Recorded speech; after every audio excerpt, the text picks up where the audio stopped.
Hi, welcome to Paradise. My name is Miley Bloxham and you're joining us here at Vicky's Fabrics in Kapa'a, Hawaii. We're so glad to have you joining us. This is our intro to Paradise. Okay, so today I'm going to talk about the quilt itself, kind of how we're going to do it. I'm going to show you the tools that we use, and then we're going to go through 4 different components of the quilt. This is going to be your reference video. So anytime you have any questions about how to do any of the components, if I'm going too fast in the videos for the monthly tutorials, you can come back to this video. We'll have little timestamps and you can say, oh my gosh, let me review how to do this. Go right to that section and we're going to show you how to do the components just as a refresher to keep it in your mind. Okay, so your first month Paradise packet from Vicky's Fabrics is going to include your fabric, your pattern for blocks 1 and 2, and the full color handout that is going to show you the fabrics, the grayscale little color chart that you're going to reference with your patterns, and a sheet that is general instructions, and we're going to go over all the general instructions today. Okay, so first of all, let me show you the tools that I recommend we use to make the Paradise quilt. I love Creative Grids rulers, and you're going to need 2 rulers. The first is a 6.5 by 12.5 inch ruler. If you have your own, don't worry about it. I like the Creative Grids ruler because it has some additional markings that some of the other ones don't have. The first is this white line in the middle of the ruler. You're going to see me use it all the time. That is the 3 1/4 mark, and a number of the components we do are cut to 3 1/4. And then using that 3 1/4 mark, it is a really easy reference to find your 3 3/8 and your 3 1/8. Okay, I'm going to show you how to use that. I love this ruler. This is one of my go-to rulers, but any 6.5 by 12.5 ruler will do. The second ruler, and I love this ruler. I use this ruler all the time. This is the square on square 8-inch trim tool by Creative Grids. Not only do I use it a lot in Paradise, but I use this as a squaring ruler for 4.5 by 4.5 blocks, 2.5 by 2.5 blocks, as well as making the square in the squares that we're going to be doing in this quilt. Okay, so this is a great ruler to have. I have it on my cutting board almost all the time, and I use it for a lot of other functions besides my block of the months. Not only does this come in an 8-inch square, but it comes in a 6-inch square as well. Okay, so those are the 2 tools. If you are doing Paradise and you're working with a different company, not a big deal. You're more than welcome to access these videos. Okay, you may not be doing it in the same order that our shop is mailing these out. Just keep that in mind. Different shops do the block of the month in different ways. But through the whole series, I will be doing all the videos to complete the entire quilt. Okay, so if you're not getting them in the same order that I'm sending them out, don't worry, wait a little bit and the video will pop up. Okay, the other thing is, if you have a complete kit from somewhere, and I will be selling complete kits out of my shop. So if you don't get on the block of the month train at the same time, you see this sometime later in February, March, or April of next year, or if you have purchased the completed kit from someone else, please join us anyway. Watch the videos.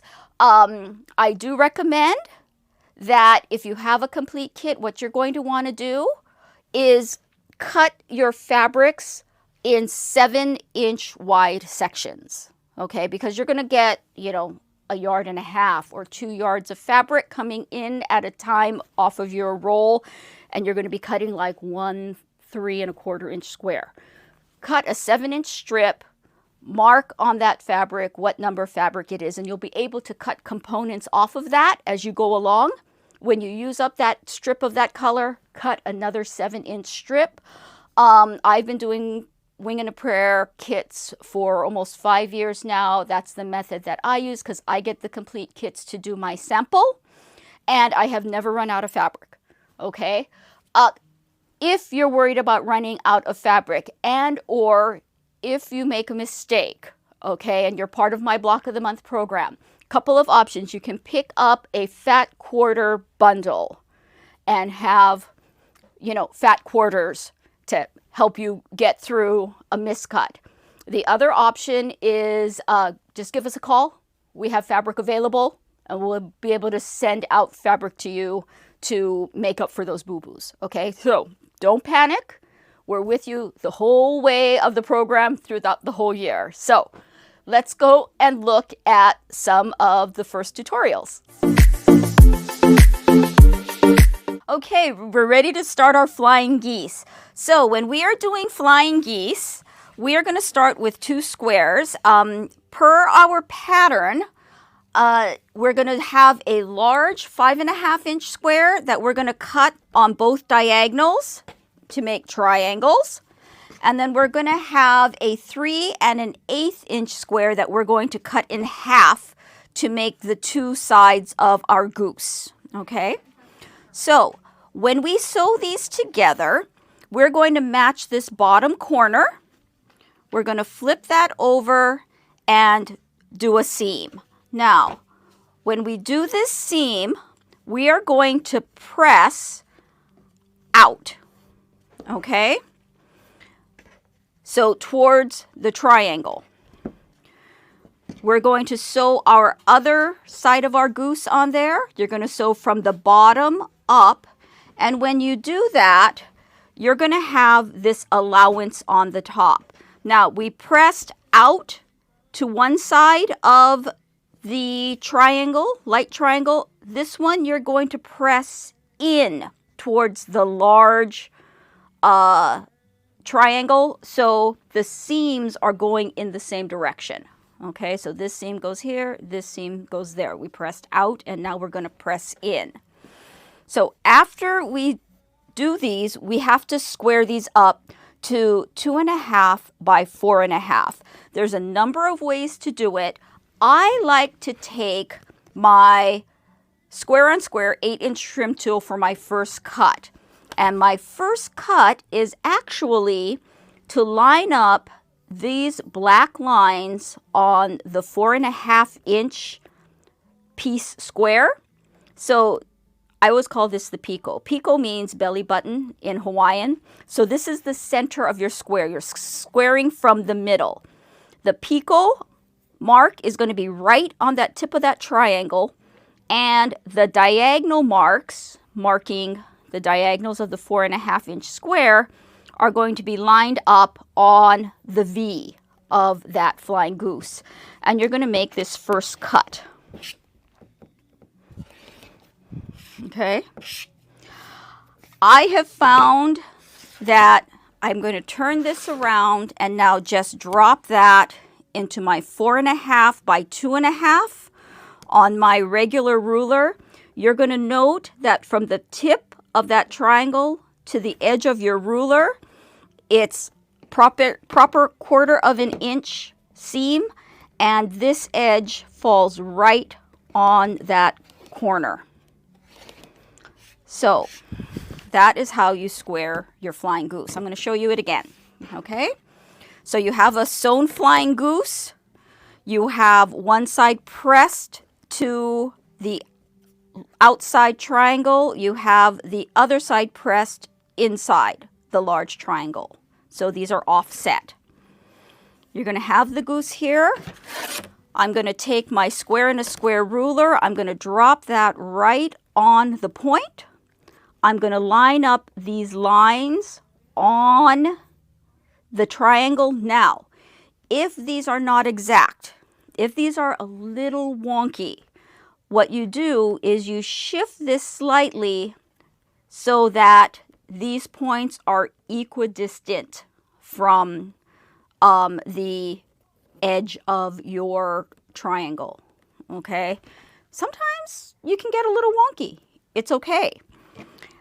But this is your first cut.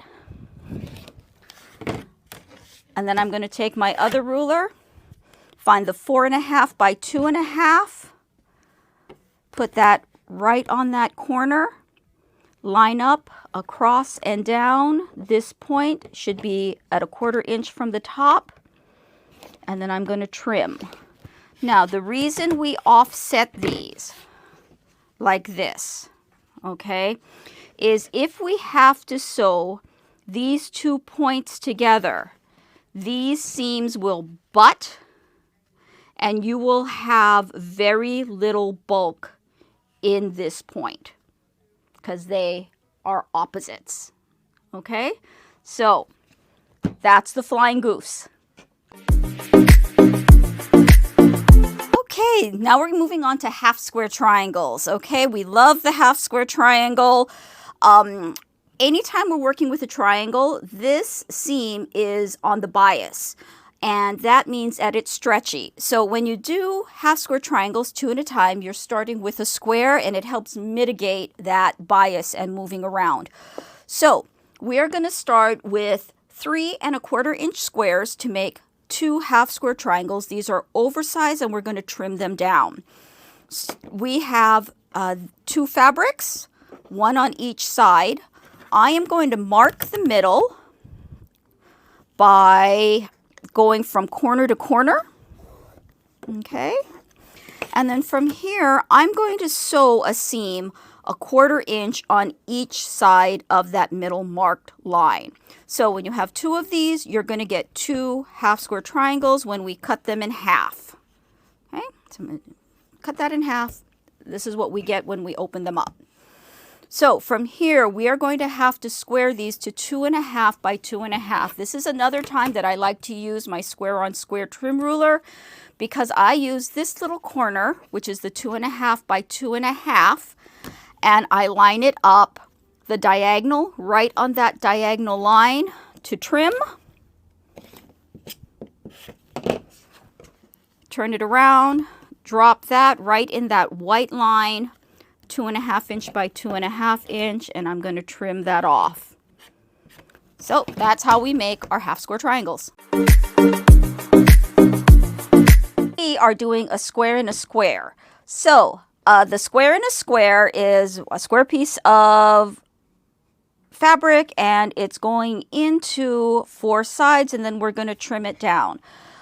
Our instructions have us start with a 3 1/8 inch center square, and then we have a 2 3¼ inch squares that we're going to cut in half to make our outsides. So when we are sewing our square and a square together, the first thing you want to do is fold your center square in half and mark these sides.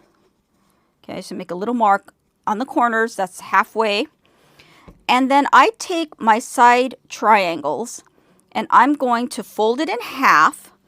I'm going to put this crease, the fold, right on that center. I'm going to line up the side with the square, and I'm just going to let it flop open. Okay, and that way I know that this point is in the center. I'm going to sew a proper 1/4 inch seam, not a scant 1/4 inch seam, but a proper 1/4 inch seam. This is going to give you a bit of an oversized square in a square, and we're going to trim down.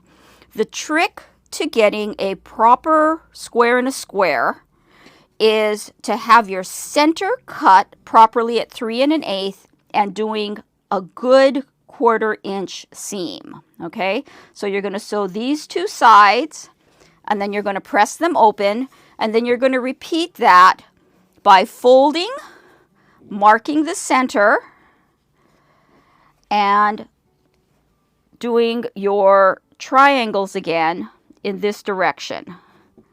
Here and here. Now you notice these are going to extend over the edge, and that is what we want. Also, with this, you are going to want to do a proper 1/4 inch seam. Okay, you're going to sew these 2 seams and open it up. Right now, This is your center square. You have more than a 1/4 inch. And then we're going to trim this down. Now, this is why I like to use my square on square ruler, because you will see on the 4.5 inch piece to be squared, I'm going to line this up with the square. The goal is to have these black lines, the horizontal and the vertical, where these points meet the 1/4 inch, to be right in those corners. Okay, so I'm a little off. I can actually take a little big of a bite. Now, if I was way off like this, where there's a lot of room between this point, and here, what I want to do is take a bigger 1/4 inch seam. A bigger 1/4 inch seam. That means be inside the 1/4 inch seam. So this is a 1/4 inch. I want to take a bite to the inside to make this square smaller. If I have this lined up and that square in the middle is too small, okay, that means my seams are too big. And I want to take this apart and do a smaller or more scant seam. Now, I am okay with this. I am okay losing a hair trigger on my little corners here, because if somebody is going to be really picky about me losing that little tip of my square, they are not my friend. Also, I tend to sew scant, so by being kind of right in the middle of those corners, I'm probably okay when I sew my pieces to it. And I'll show you that as we go along. But if these black lines are really very close to these inside corners, that's how you line up your square in a square for trimming. And that way you get a good 4.5 inch by 4.5 inch square in a square.